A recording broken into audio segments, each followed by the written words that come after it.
Well, as we reach the middle of August 12th today, those late summer evenings just keep getting shorter and shorter. Tonight will be our last 8 p.m. sunset of the year. We won't have another until May 7th next year. Don't worry, though, we've got another month of sunsets in that 7 p.m. hour. And we won't even be talking about 6 p.m. sunsets, Lauren, until September 21st. So we got time. We get time to enjoy summer still. Not a fan. Yeah, you're a summer girl, aren't you? I know, it makes me so sad. And I know, living in Denver, obviously winter is the height of a lot of people's schedule. Not mine. I want it to stay summer forever. Well, we had a little taste of summer today. It was still pretty warm out there. We did make it into the middle 80s at DIA. Downtown Denver saw some upper 80s, low 90s, and then we saw lots of upper 70s to upper 80s across the Front Range and Eastern Plains. We made it to 90 degrees down in Springfield.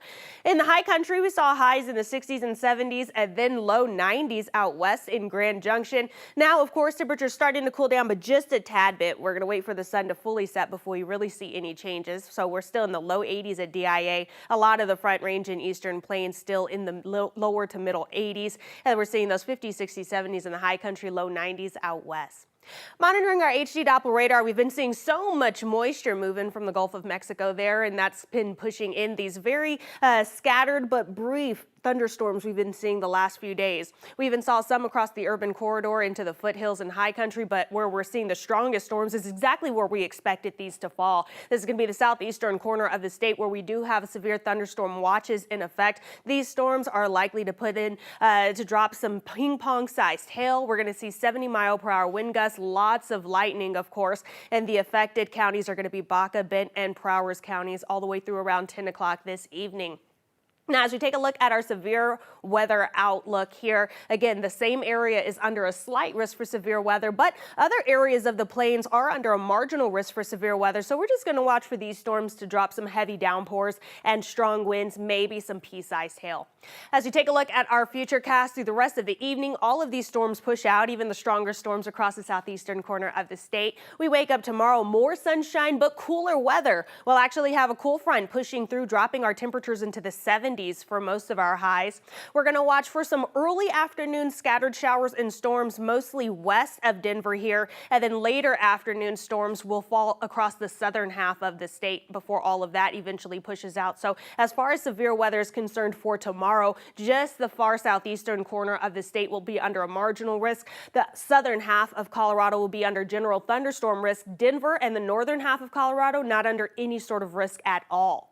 In the meantime, overnight lows will be in the upper 50s, lower 60s across the eastern half of the state, 40s and 50s in the high country, middle 60s out west. Cooler weather pushing in for our Sunday and into our Monday. We're going to max out in the upper 70s across the northern half of the Front Range and Eastern Plains. Southern half of the Front Range and Eastern Plains will see those middle to upper 80s, but that's still below average for this time of year. 60s, 70s, 80s in the high country. We stay warm out west, a high of 95 expected in Grand Junction. So as we take a closer look into our Front Range forecast highs for tomorrow, lower to upper 70s across the Denver metro area, middle 60s as you make your way further west into the high country. Northern portions of the Front Range will see lots of middle to upper 70s, and then we'll see those middle to upper 60s in Winter Park, Grand Lake, Nederland, Estes Park. So the next couple of days will be much cooler than what we're used to this time of year in the upper 70s and low 80s. We're going to watch again for those scattered showers and storms mostly across the southern half of the state. Denver and the northern half of the state could see some spotty early showers and storms during the early afternoon hours before all of that pushes its way south during the second half of the day.